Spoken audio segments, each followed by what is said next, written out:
Well, we have another guitar in the shop. This is turning out to be a full-time job. I didn't think it was going to be so busy working on guitars and amplifiers, but it seems like I'm not doing basically any advertising at all. But I guess word of mouth spread around, and I don't know. Every day I've got another guitar coming in here, or an amplifier, one or the other. But anyways, more guitars than amps. But anyways, this got dropped off to me. So we're going to take a look, see what we got here. Have a nice, beautiful Epiphone case for this guitar. And we're going to open it up. Hopefully we're going to open it up once I get all the latches off. Oh yeah, so what do we got? We got an Epiphone Junior, and I've worked on these before. And anyway, what's going on with this one? The client wants to get it restrung, and he wants to get 12s put on it. I think right now it's got looks like 10s on this guitar, but he wants to go up to 12s. I'm not sure why, but that's okay. And then you know what's going to happen. I know what's going to happen. Going from 2 gauges up on the strings, the neck relief obviously is going to have to be adjusted. That's for sure. And the other thing he wants to do is he want to get it drop down. When he tunes it, he wants it a half a step down. I'm not sure exactly why. I think something to do with some songs he want to play, and he wants that difference on the. He wants one guitar set up, let's say different, in a band. So he's got his main guitar with the normal tuning. He's got this guitar with a tuning step down with the higher gauge strings on it. So that's kind of the whole deal here, and I don't think there's anything else wrong with this guitar. You know, it's just a matter of the string change, and then of course we're going to do the neck relief. The other thing too, I'm probably, well, we'll see. May have to do an intonation on it as well. Because I'm thinking with the higher gauge of strings, the neck relief, I'm not sure. We might be down in here redoing the intonation on it also as part of the job. So anyway, that's what we're going to be up to this morning.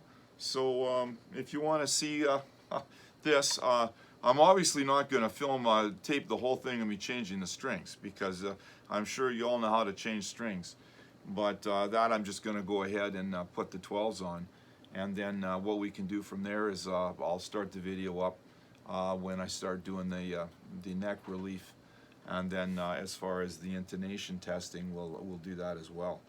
So if you're interested in seeing that work done on this Epiphone Junior Les Paul model, stay tuned, and we'll see you shortly. Bye now.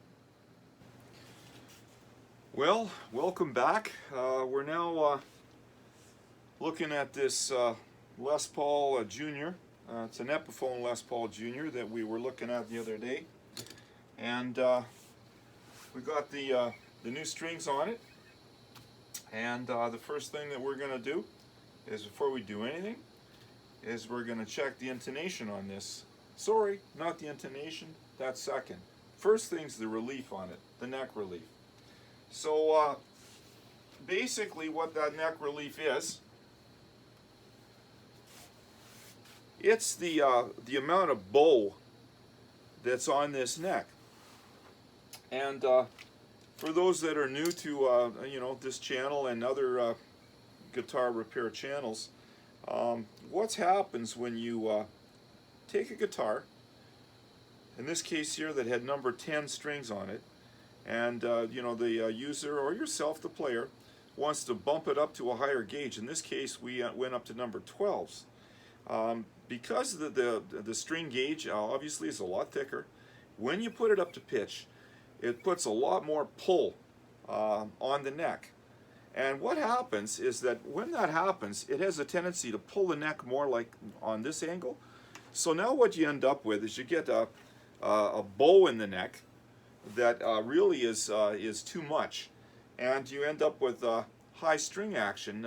You know, especially up, I don't know, up around the B, from the B up, you've got very high string action. So the first thing we're going to do is we're going to measure the relief of this guitar, tuned up to pitch, with the new number 12 strings on it. And we do that by taking a capo and we put it on the first fret, just like that. We get our feeler gauges out. We're going to hold down the, I'm going to take the low E string and I'm going to hold it down right here. And what I'm going to do is I'm going to take a feeler gauge, and about halfway in the middle I'm going to see how much distance there is between the top of the fret and the bottom of this low E string. So what we're going to do is just simply go ahead and, might help if I put my glasses on. I mentioned that the other day, us old guys, you know, we're half blind without our glasses. So I took, just eyeballed this, and I know it's high, so I went right up to 21 thousandths of an inch to see if that's close to what the distance is on this neck relief.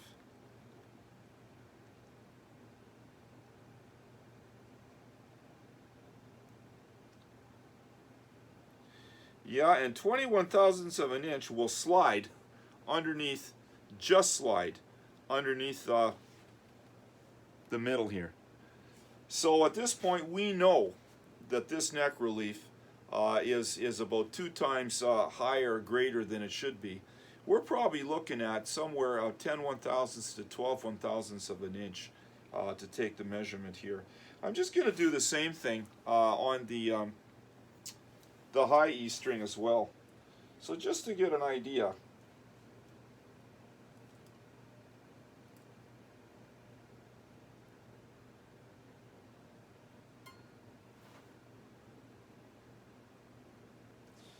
It's a little lower, so let's bump that down a bit. I want to get a reading. I'm going to bump this down to 16 1/1000ths of an inch, I'm thinking, and just to kind of see where that sits in this equation. So let's take a look here. There's my feeler gauge. There's 17 1/1000ths of an inch. Let's take a look. We're going to check it out here.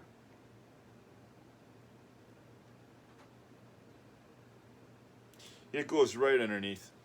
So we know right away we're high on right across, pretty well right across the board. A little bit lower and not quite as bad on this side, but that makes sense because, you know, you've got a little bit of an arch on the, especially up here at the nut.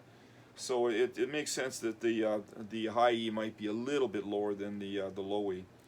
To make a long story short, we have to do a truss rod adjustment now on this guitar. So we get that angle on that relief back to where it should be. And it's pretty easy to do. I think what I'm going to do to move this video so you can see what I'm doing, I'm going to stop the video. I'm going to move the camera and tripod right up into here so it's easy for you to see the work that's going on.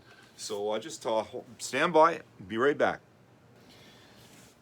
Well, I hope that's a little easier for you guys to see, so you can see right here what's going on. So the first thing I'm going to do is I'm going to take the cover plate off. There's a cover plate that sits here where the truss rod nut adjustment sits. So the first thing we do is take it off. Get it out of the way, and there's only 3 screws holding it in. However, that bloody string is right over top of that screw. Let's see if we can get it out. Looks like they put it in on an angle anyway. Anyway, no, not a big problem with that. Let me see here. Get that little screw out of there that fall down. See if I can get it out. There we go. Let's get this cover plate off. So we just take off the Epiphone cover plate, and there's the 3 screws that I just took out. Let's take a look here. What do we got going on here? I'm not sure exactly what size that that nut in there is, but let me just see. That's what I thought. I have, you know, the thing is, you're going to find with these truss rods, every stinking guitar has a different size. So when you're adjusting a truss rod in a job like, for example, me as a tech, I need to have one of these for every guitar going. And for example, Gibson have a specific one that's totally different from anybody else. So just so to show you, what I have here is bags of assortments of different things to use to adjust this particular truss rod nut. So for example, if I'm working on a Gibson, what they have is a little socket wrench like this, okay, that has to go in here and to adjust that nut. And Taylor, by the way, if I get the Taylor one out, there's a Taylor one. Taylor also have the same thing. They've got a different one that they use. Same kind of idea. However, if I go to Telecaster Fender, they use you know, the hex Allen keys that they would use to adjust this rod. And of course, now that we're working on this Epiphone, it's different again, and it uses this guy. If I go to a Martin guitar, they have a 5mm version of this that is again thicker than this version, and you know, it's a different size again. So you got to have the right ones for it. But anyways, to make a long story short, put it in there, and what we're going to do is we're going to try to tighten this neck so that we bring the angle of the neck back more in line. So what I'm just going to go ahead and just tighten it up a bit. Then I'm going to pull it up and I'm going to eyeball it just to see where I'm going. A little bit more. I'm going to eyeball it again. So you can see, I only turned this thing, when I started turning this thing, I had it in a vertical position, right here. I only turned that thing, I would say, 1/4 of a turn, that's all. And from my eyeball, looking down this neck, that looks like it's very close to being in spec to what the relief should be on this neck. So what I'm going to do, I'm going to move the tripod back. We're going to do another check, so the camera might jiggle a bit, so hold on. We're going to see what happens here. Move the camera back on the tripod. Turn her up. And let's see, hopefully, oh, it's pretty good. Pretty good. Straighten it out a bit. That's kind of an eyeball setting that I'm doing here, eh? So there we go. A little bit more maybe. Get her up. There we go. So, that looks okay. I do that because I'm lazy today and didn't want to have to stop the camera and start it again. Anyway, that's another story. You don't want to hear about my day yesterday. I have a terrible day yesterday. So we're going to go through this same process. We're going to take the guitar. We're going to put the capo, again, back on the 1st fret. We're going to, basically the same process. I'm going to go right to my my 10 1/1000ths of an inch feeler gauge. And you know what? If you'll find this, order a feeler gauge for guitars, and you can see what they've done. They've got a great big assortment of different size gauges, but the one that's common right in the middle of where most neck action should be as far as relief is 10 1/1000ths of an inch, and they make this one gold. See, all the rest are silver? You can see them all here, eh? Make this one gold so it's easy for idiots like me to find. Because you know what? As I said, old and blind, who knows, I could get the wrong one and really screw this guitar up. So Anyway, that's why I think they make a gold one. So we're going to do the same thing. We're going to put my finger right there. We're kept on number capo on capo on number 1, and we're going to check this. Now 10 1/1000ths goes right under there. I'm you know, just about halfway between my capo and where I got my finger held down. 10 1/1000ths is just about halfway in the middle. That's exactly the relief I've got on this neck right now. So I'm going to just check the other side. See what we got here.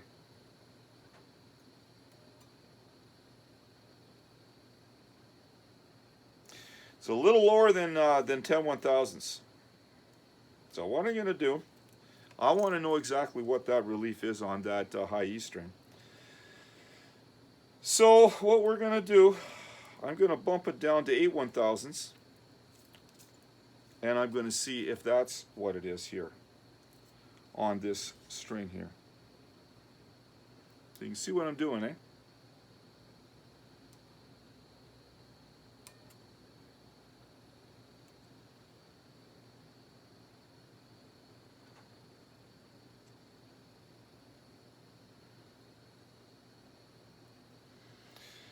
Let's try that again. It's an awkward little spot to work on here.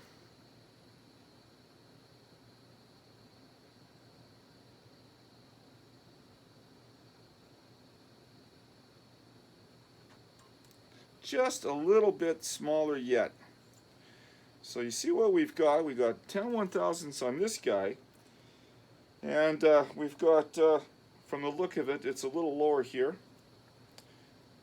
That might cause us problems on this guitar setting up, but it we'll see. We'll see. So we're gonna go. Let's go down to. Oh, I don't know. Go down to 6 1/1000ths of an inch. See what we got? There's 9. Let's go down to 6. So I now got a 6 1/1000ths of an inch feeler gauge here. Let's see what this guy does for me. 6 1/1000ths goes underneath, just slides underneath. So you see what I'm doing here? Just slides underneath without pushing the string up. So what we have, the way this is set up right now, we got 10 1/1000ths of an inch relief on this on the low E string. We got 6 1/1000ths of an inch relief on the high E string. So now, generally, that's probably going to be okay, I think.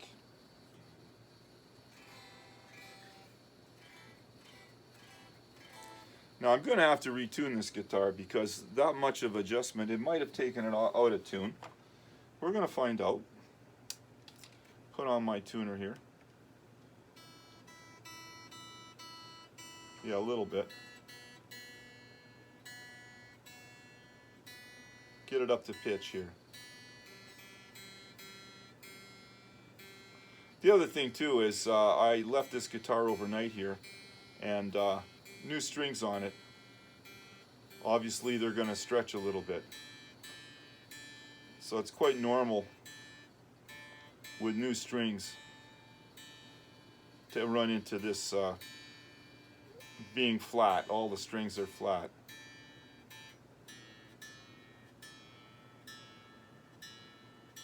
Get it up to pitch. There we go. Let's just see what this thing is going to sound like now. Don't need the old man glasses on anymore.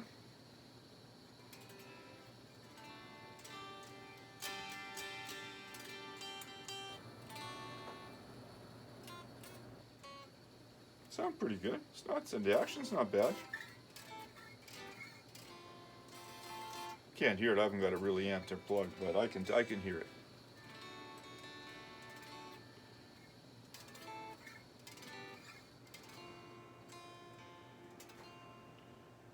So, with that said and done, it looks not too bad. You know what I'm going to check though? I'm just going to, one more thing I want to check. And what I'm going to do on this is I want to check the actual string height at the nut here. So right at the first fret, I want to see if there's any issue there at all. So this time I'm gonna stop the video and bring you in for a close-up. I don't want to jiggle you guys too much, so just bear with me. Hold on. You might have seen me do this in other videos, but this is the way that this is my method. I want to explain this.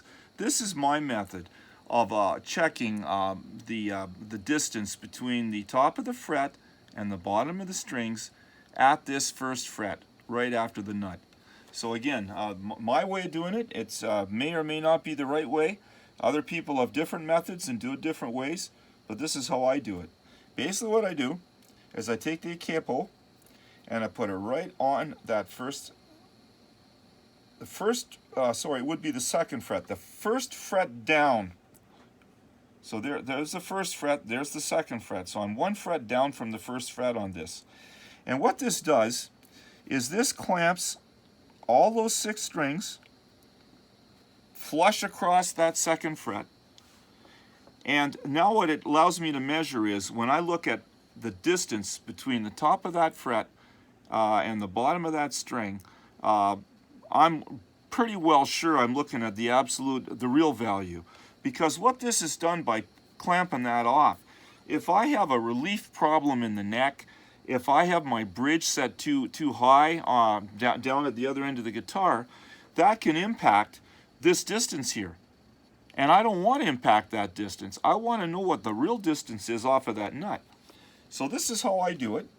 And I have to make sure that when I put that capo on, it's not down here, so it's pulling the strings down to measure there. No, I want to make sure it's right on top of the fret, and in no way on this side of the fret to make those strings go down. And now what I can do, even with my finger, I can see if there's distance, you know, and there is distance. I can actually hear it and feel it, just like that.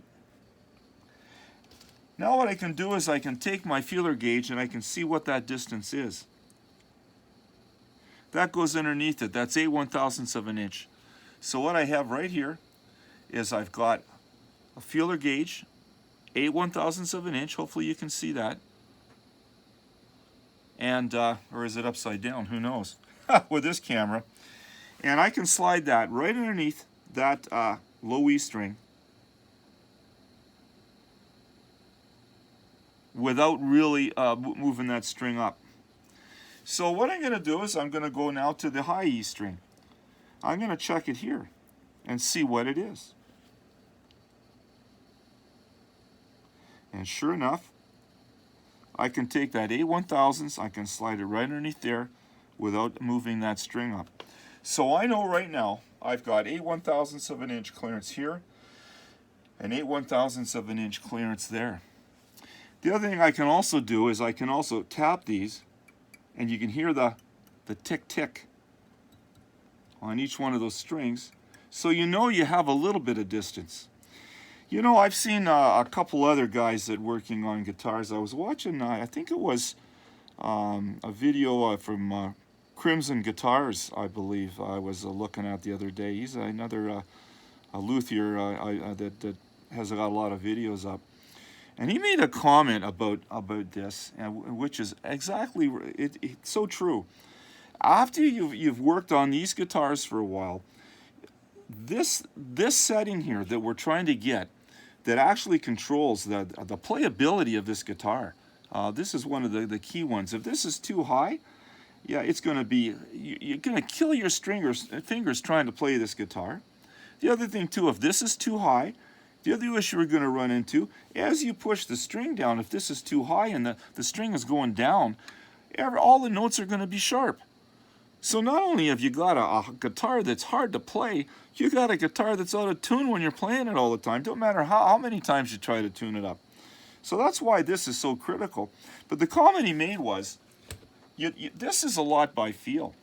So when I take this capo off, and I actually hold that guitar up in the playing position, and I actually put my fingers on those strings, and I feel how far I have to push them down to play the guitar. I'm a guitar player myself, and a lot of that judgment of where to set that, yeah, it's good to know the absolute value. This is important. But you know, in the final analysis of this, if I have to start cutting into that nut to effectively, let's say, drop strings, 9 times out of 10, the final setting I use is going to be what it feels like in my fingers, and that's the truth of it. Even though I have the feeler gauges to check it all and know exactly what the distances are. So with that said and done, we're fine here. And the only other thing I guess I got to look at now is the intonation. In other words, how do you set the intonation? And just I've had a few videos up explaining about this.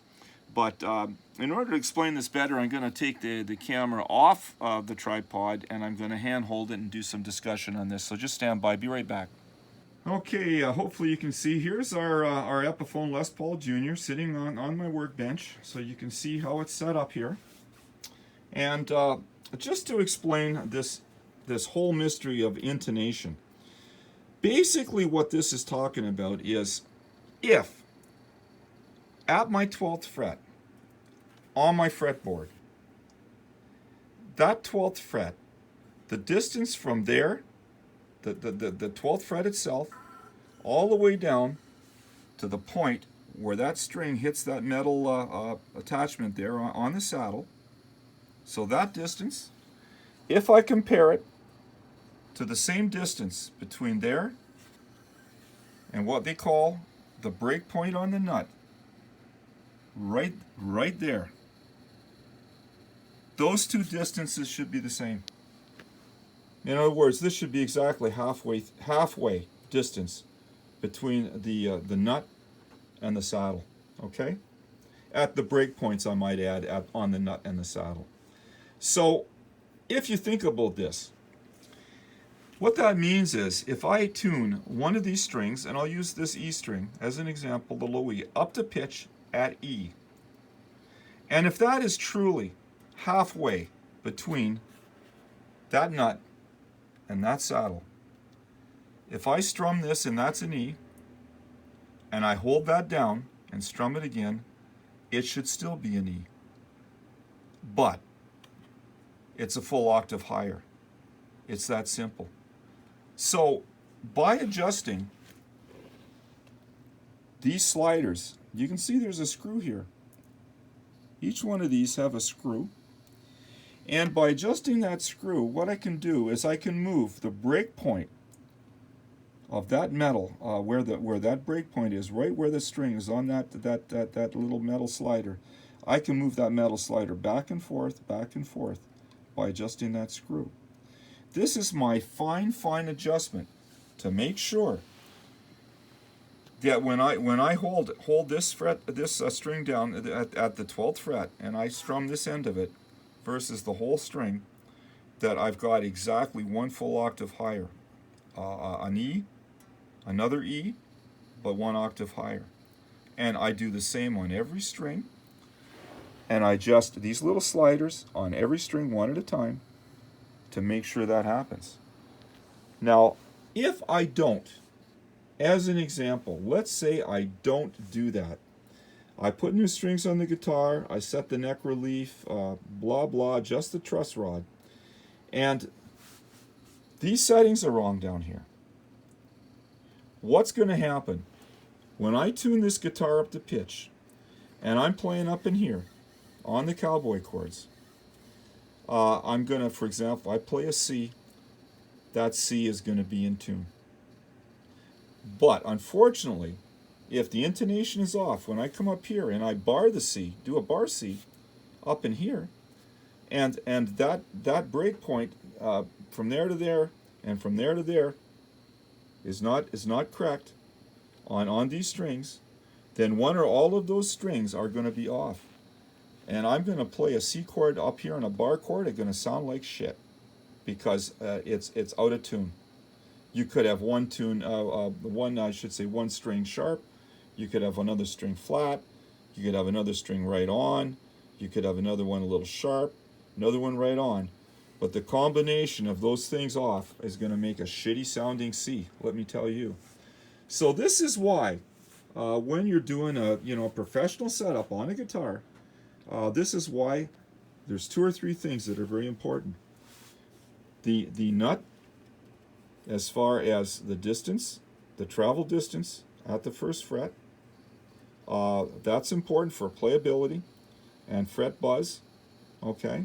And also, like I say, you got too much height here.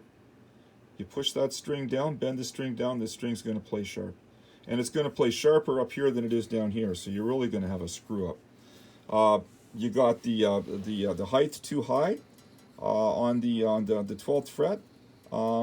Again, it's going to make the guitar harder to play when you get up here in the higher chords. You get up on the, let's say up past the A, you're going to start running into issues as far as playability. So that's another thing.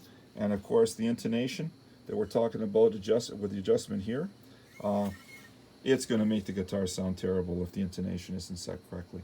So they're all those little guys that when you're doing a professional setup, those are all the little things you have to take into consideration when you do the setup. And you know what? It's always good to talk to the customer, the client, because every customer and client is a little different. Some like a little higher action here. Some like it's set real low. So, it's a good idea to have a little dialogue with the customer to find out exactly how they like their guitar setup. And a lot of times what I'll do, I'll have this guitar all done, and the customer will come into my shop, and I'll plug it in. I have an amp in the corner. I'll let them sit down for 2 or 3 minutes, 5 minutes, whatever it takes, play a few chords, get the feel of the guitar, and right then and there, if they have an issue with the action that I've set, it's far better for me to do a little adjustment at that point in time than it is for that customer to take that guitar home, play it at home, and find out in half an hour later after he gets it home that he's not happy with the setting. So just a little tip. You do a guitar setup or an amp setup change, make sure, like for example, bias setting on a tube amp, a different bias setting can make a different sound, different dynamics on the tubes. So very important when that customer comes in to pick up his equipment, make sure you plug it in. Make sure the guy or the gal, whoever, plays it for a few minutes so they walk out of your shop happy and not thinking, wondering, is this going to work the way it should when they get home. Anyway, what have I got left to do? Just the intonation, so we're going to handle that little step next. Stand by. Well, as usually happens with a lot of these guitar repairs, you just think you got everything covered and everything done. And at the end of it all, you run into a little snag. So let me just kind of walk over here and let's just review what we've got done here. We've got this nut that we've tested to make sure that the distance is correct as far as the string height at the nut. No problem there. We've checked the relief, and we've got the relief set within limits. As you recall, it was way out of the limits here at 21 thousandths of an inch, and now we've got it down to about 10 1/1000ths, a little bit lower on the high E string, but not a problem. And okay, we're okay. Now let me explain this. The height of the low E string right here, before the string gauge was changed, in other words, when 10s were on here, this here was within limits, and so was it at the high E was within limits as well. And keep in mind, we had number 10 strings on this guitar. So now that we've got the 12s put on, what I'm finding out is, even though everything is set correctly, I've now got this darn string height at the 12th string has now moved from 5/64 up to 8/64. And also on this side, we've got it from 3.5 up to about 6. So now we have an action problem. And if we take a look at the side, I'm going to go down here on the side and take a look at this. What you're going to find out is if you see this, the strings are putting so much tension and pressure on this this bridge here that everything is now being tilted sideways, and that sideways tilting is now making this these strings way too high. When I had the number 10 strings on here, and I look at this, you can see how everything's being pulled on a, you know, right here you can see it's all being pulled at an angle upward from the pin positions there. And I guess now I'm not quite sure what to do, because these guys, they screw in. There's no setting on this Epiphone Les Paul Jr. to make the bridge higher or lower. I mean, you know, there's just no way. It doesn't have that setting. So, you know, we don't have a height setting on this wraparound bridge. So here we go. Now what to do? I'm looking at this thing, and I'm thinking to myself, what now? I mean, obviously we don't want to have to go and pull all this and change the bridge out on this guy. So I'm thinking I'm going to have to put some spacers, like, you know, washers or something. Somehow I've got to get spacers put in right between that wraparound here and this top stud here to move this thing down. I mean, look, if you look at the action here, holy cow! Look at the action on the thing now. Like, wow! Like it's way too high. So, and there's the problem, right there. So, I interested. Anyone got any words of wisdom or comments? Like I say, I think my quick fix is to take the strings, loosen the strings off, and somehow get some kind of a nice chrome washer that fits, you know, hopefully unobtrusive so it doesn't show, but something underneath both of these to drop that down. And I'm just going to have to drop them down a fair amount to make this thing come within limits here. Anyway, we'll see what I work out. We'll show you what I finally end up doing on the next video that we got going on this guy. So you'll stay tuned to see what I decide to do finally. Over and out, bye. Well, folks, a little more information. I stand corrected.